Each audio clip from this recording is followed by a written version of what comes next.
I call that a win. It drives me nuts, particularly at work, because I don't realize I'm doing it. Luckily, my coworkers understand and are very forgiving, because I know in the back of my mind that this is a thing, but then when I wake up in the morning to get dressed, I don't really follow what I know. G'day guys, welcome back to the channel. My name's Kaitlyn and I'm an American living in beautiful Sydney, Australia. I can't believe I've been living here for over a year and a half. That is just crazy to me. I lived in the States for 30 years, so even though I've been here for a year and a half, there are definitely some Americanisms that I just cannot seem to leave behind. I've done a video before on American habits that I just can't break, but there are a few other things that I still caught myself doing and wanted to add to that list. So if you want to see some more Americanisms that I just have not been able to get rid of since moving to Australia, grab a bicky, grab a cuppa, and let's get right into this video. The first thing on this list are Costco runs and Costco date nights. So Costco's have been popping up around Australia, and it's one of the few places where I can find American foods pretty regularly. Sometimes it's not necessarily the foods that I'm looking for or something that I want to buy, but I just find American foods all over Costco's here, and obviously Costco is a huge American company. But one American thing that I've caught myself doing, and I've gotten my husband into this a little bit, is going to Costco for some of those bulk grocery shopping hauls, grocery shopping runs, or whatever you want to call them. And we also go to Costco just for date nights sometimes, because just like over in the States, Costco still has their little cafeteria section. It's still pretty cheap, the food's not bad, and if you can spend like an hour or two going grocery shopping with your partner and have it still feel like a date, I call that a win. Even though we go to Costco and don't necessarily stock up on American foods, when we're over there we'll buy like meats and some baked goods and a few other odds and ends while we're over there.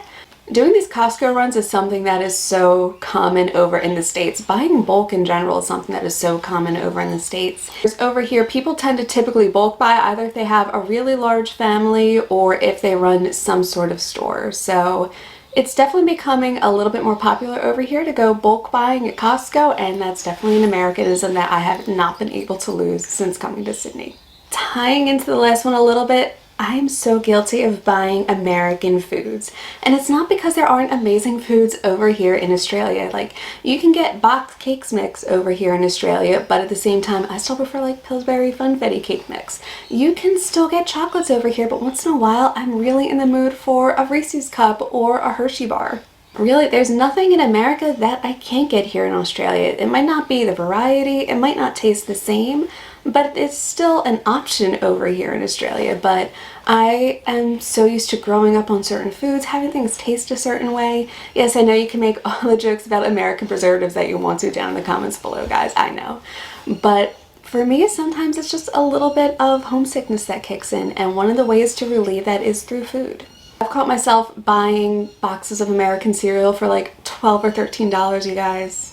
I've gone on USA Foods and bought a ton of ingredients for Thanksgiving, and I bought so much that some of that is still going to last into this year because, again, American preservatives, some of that stuff lasts ages. I love my American foods and I love Australian foods, and even though I do have to pay quite a premium to get my American foods over here, I kind of get the best of both worlds by doing that. So one of the Americanisms I just can't seem to kick is still buying American foods here in Australia.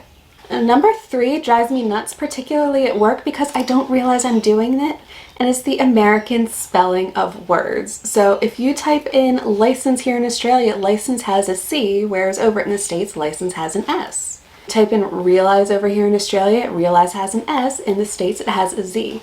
So there are some words that I'm getting better at. If you're typing like favorite or color or humor, I'm getting used to putting that U in there. But there are some words that I don't even realize are spelled differently over here. Like, I didn't realize enroll just had one L in it here. Luckily, my coworkers understand and are very forgiving, especially because the way our computers are set up, it has the American spelling for autocorrect, so it's not like it catches it when I spell something wrong. But at the same time, I do wish that somebody had like a dictionary or something of just different spellings so that way I can get it right. Number 4, this is still going to take a long time because I'm just not a numbers person, and that is still having to use my phone to convert some things over from metric to imperial. And there are some things I've gotten a lot better of at least guesstimating about when it comes to things like the weather or the oven temperature. For the most part, if I'm not spot on, I'm at least in the ballpark area of it. But when it comes to things like kilometers and when it still comes to weights, like if we're talking ounces to grams, all that still goes way over my head, and I'm constantly pulling up the converter on Google to do ounces to grams, do cups to grams, cups to milliliters whenever I'm baking. So that's one of those things where it's still going to take a while, and I'm really tempted to get one of those, like I've seen them on Etsy where they have fridge magnets for basic metric to imperial conversions for baked stuff. I probably should actually invest in one of those. If anybody knows a good one, let me know in the comments down below.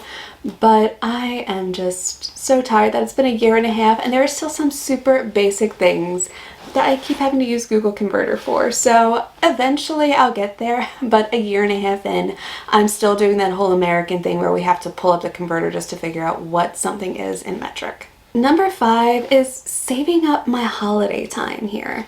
And that's not necessarily because we have big long trips planned where we're going away for a month somewhere. I'm just not used to having this much holiday time.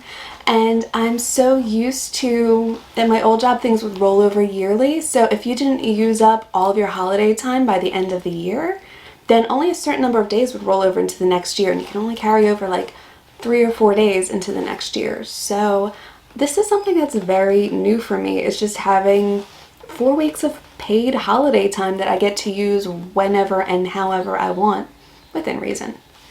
So just like sick leave too, I'm so used to going into work if I have a really bad headache or if I have a cold or I've worked through having the flu and just felt absolutely awful and I looked awful on video conferences. But I'm just so not used to being able to take those sick days, because for me, if you take in the beginning of the year, towards the end of the year when you're sick again, or it's even worse than what it was in the beginning of the year, you might not have sick leave. It's just something that I'm so not used to, and only working in Australia for a little over a year now, it's something that has been a huge shock adjusting to, and I've caught myself doing this where I want to take a day off, even if it's just for a mental health day, even if it's just for a break, and I'm like, no, I might as well just stay at work. I don't know, I might want to take that day later on towards the end of the year. And I realize I have 4 weeks of paid holiday time. It's not like I have a limited 2 weeks and I have to be able to factor in holidays / vacations and all. I have a pretty good chunk of paid time here. Number 6 is forgetting just how casual people can be here. And this is slightly more subjective than the other ones, but there are a lot of people here who don't care about titles, who don't care about what uni you went to, who don't care if you've gone to uni or not, as long as you have some sort of qualification or experience in your field. I'm so used to working with doctors here and everybody goes by their first name, even though I'm not a doctor. I've never stepped foot in a medical school before, but they call me by my first name and I call them by their first name. And there is this level of understanding that they know their stuff, whatever their area of expertise is. But there's also a level of mutual respect where they know that even if I'm still learning, I know my area as well. And even though they know I'm not as educated as them, I didn't go to medical school, there's still this mutual level of respect. And while I know that my own experience is very limited, and there are probably people like, look, I've worked in fields before where they made me call them Mr. or Miss or Sir or Ma'am or Professor or Doctor, whatever the title may be, that even talking to other people here, even people who've lived in Australia, there is an overall feeling that there's this level of camaraderie. Like, you're not better than somebody just because you have a higher level of education. You're not better than somebody by default just because you went to some fancy university, maybe overseas. Nobody cares if you went to Harvard over here in Australia, whereas in the States that's like a big, huge thing. Like, people buy swag and merch just to show what college they went to. So it's just so nice that people here aren't so wrapped up in titles, in formalities, and in education or lack thereof over here. There's just this general feeling of mutual respect. Number 7, I don't know when I'm ever going to get rid of this, because I know in the back of my mind that this is a thing, but then when I wake up in the morning to get dressed, I don't really follow what I know.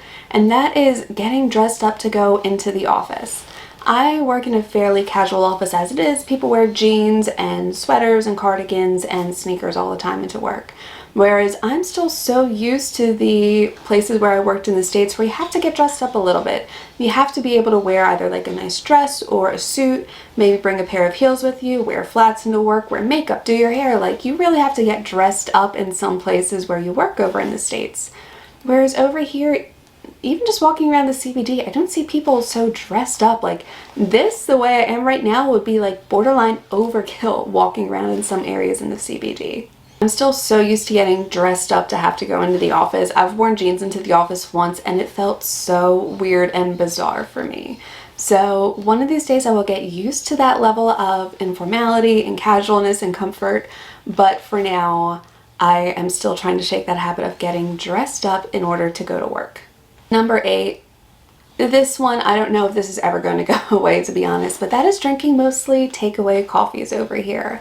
I'm not used to just sitting down in a cafe and relaxing for 20 minutes and having a cup of coffee and reading a book or scrolling through my phone or something. I'm so used to being in that on-the-go mode that I can't remember the last time I sat down and had a cup of coffee. For me, it's always running around, getting it takeaway, stopping in a shop to grab a takeaway before I go into work, going into the CBD and grabbing a takeaway coffee. So for me, I'm just not used to being able to sit down in a cafe and relax and just enjoy the experience, even if it's just for like 10-15 minutes. I'm so used to being on the go, so I'm constantly getting takeaway coffee over here in Australia. So that's it for this list of Americanisms, you guys. Did any of these surprise you at all? Let me know in the comments down below. If you like this video, please hit the like and subscribe button down below. I so appreciate the support, you guys. It means so much to me. And I will see you all in my next video. Bye.